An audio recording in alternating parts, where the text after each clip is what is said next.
বরিশাল বোর্ডের পরীক্ষার্থীরা তোমাদের গ সেটের পদার্থবিজ্ঞান দ্বিতীয় পত্রের সমাধান নিয়ে আসলাম।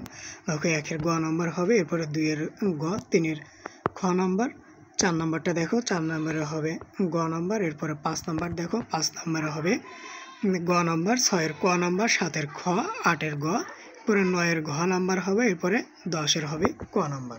এরপরে পজ করে রাখছি, তোমরা একটু দেখে নাও। এরপরে এই পরের অংশটুকু তোমরা একটু কষ্ট করে ভিডিওটা পজ করে একটু দেখে নাও।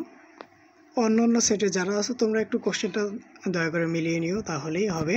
কোশ্চেনের কিন্তু কোনো পরিবর্তন হয়নি, শুধুমাত্র এলোমেলো করে একটু দেওয়া আছে, এইটুকুই।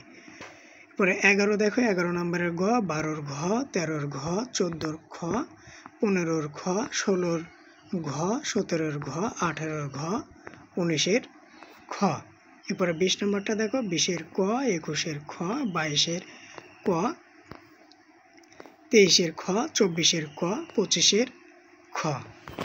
এখানেও আমি একটু স্থির করে রাখতেছি, তোমরা একটু ভিডিও পজ করে একটু দেখে নাও। আর্লি করো, কেননা আরও ভিডিও দিতে হবে। দেখো পরের অংশটুকু দেখো।